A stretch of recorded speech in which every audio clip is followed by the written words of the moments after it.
The more I learn about it, the more I think the impact will be far wider than what most people think.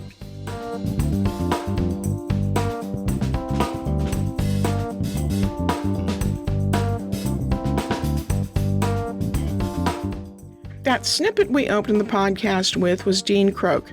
He is Principal Industry Analyst at DAT Freight Analytics, and he was talking about California's AB5 law that restricts the use of owner-operators in the state because of its new restrictions on independent contractors.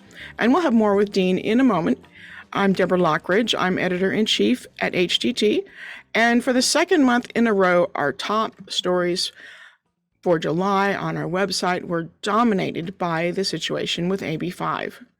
So on this episode of HGT Talks Trucking, we're going to have an update, plus we're going to get a little analysis from Dean about the broader impact on freight movement that AB5 could have.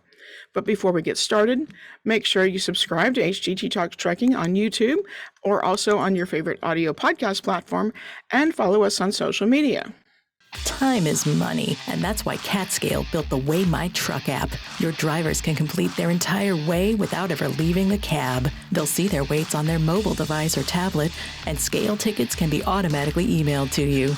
With a fleet profile, you can save back office time as well. No driver reimbursements.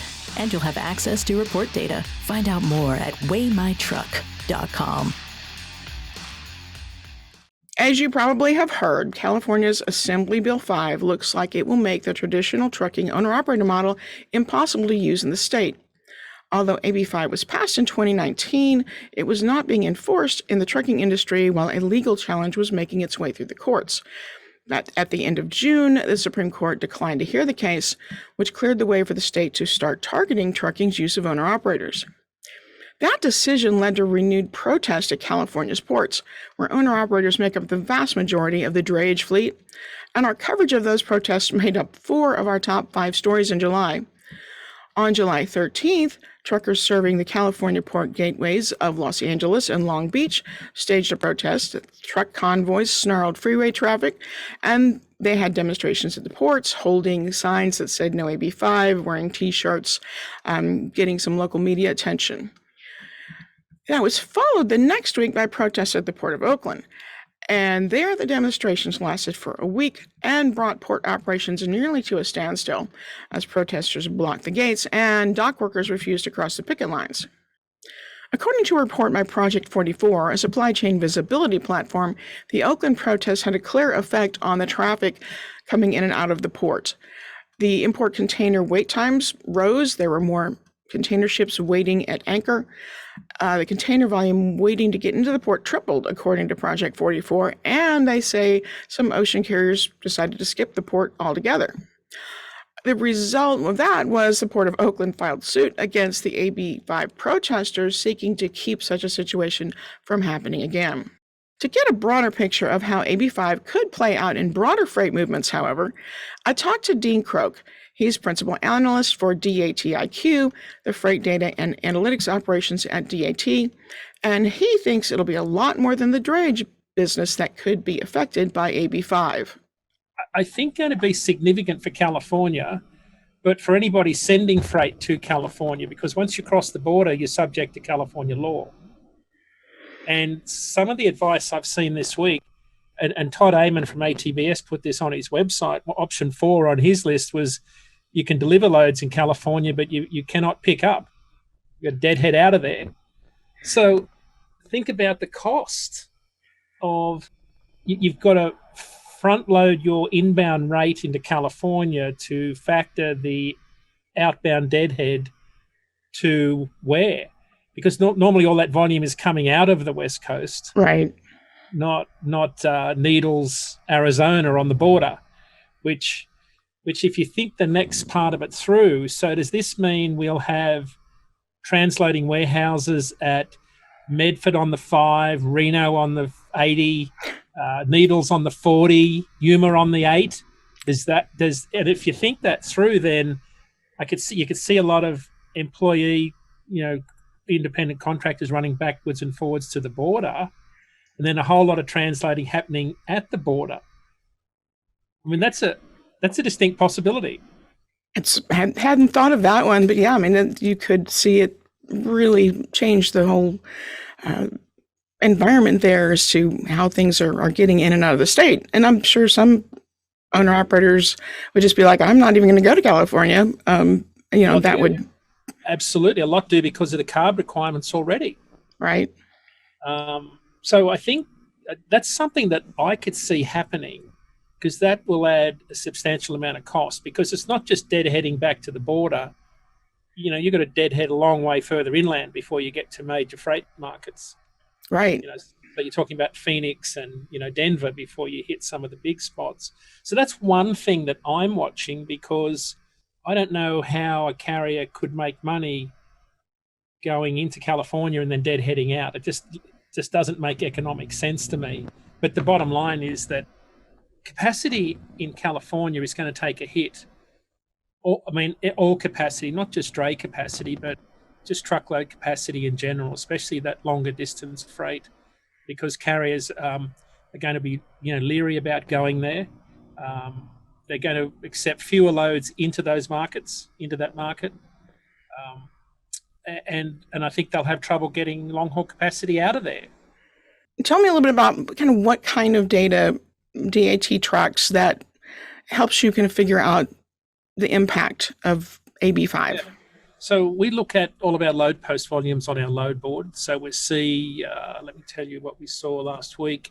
We're seeing, I'll quote you the number here. In terms of load post volumes, we are seeing, so these are load posts on our load boards by brokers. Our brokers are posting something like 2.7 million loads last week on our load boards.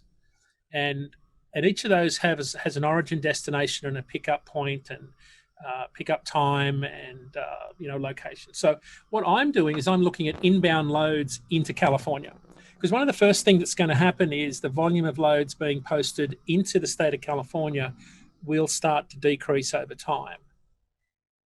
You'll see the load will be posted for Chicago to Arizona if there's a transloading facility at Needles, Arizona, right? Right. So the actual destination, the origin destination pairing will be Chicago, Arizona, and then there'll be another load on a load board for within California, for example.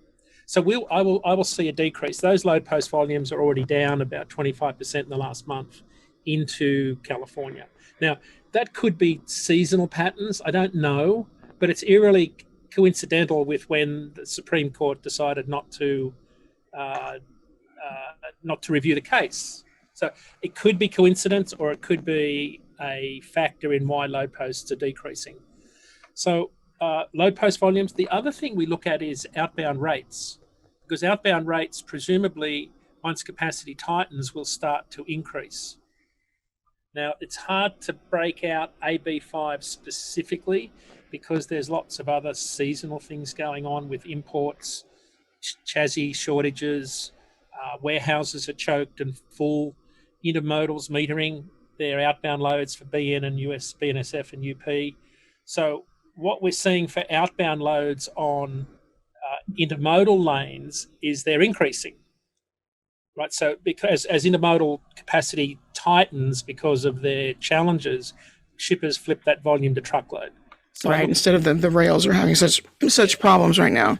I look at outbound rates and inbound rates. So I look at our, we've got 65,000 lanes that we look at every week. Our contribution totals about it's about 125 billion in freight spend. And that's about a 70-30 split between spot and contract rates. So most of it's spot, and most of the contributions come in from our broker community, but we do get rate contributions in every night from shippers, brokers, and carriers. So inbound, outbound rates is a really good measure of how tight capacity is at a lane level. Mm-hmm. But when I pull back out and look at the state level, if I look at just state rates, capacity in California has been loosening for the last month. It's only dropped 4 cents a mile for all outbound loads. So it's like the average today is 224 for all lanes out of California, all long haul lanes outside of the state. That's 224 excluding fuel. Mm-hmm. And but a month ago it was 228. but that's because capacity is loosening overall in that market, largely because we've had so much capacity enter the market and volumes have started to decrease in Q3, which again is seasonally normal. So I'm not reading too much into it. But what I would look at is that outbound average rate over time would start to go up as capacity tightens as it exits the market, whether carriers domicile somewhere else outside or brokers and carriers stop sending as many trucks into that market, or you see this translating warehouse business opportunity pop up for people. That's all we have time for on this episode of HTT Talks Trucking, but I'll have more insights from my conversation with Dean on truckinginfo.com. Again, don't forget to subscribe so you don't miss an episode, and thanks for tuning in.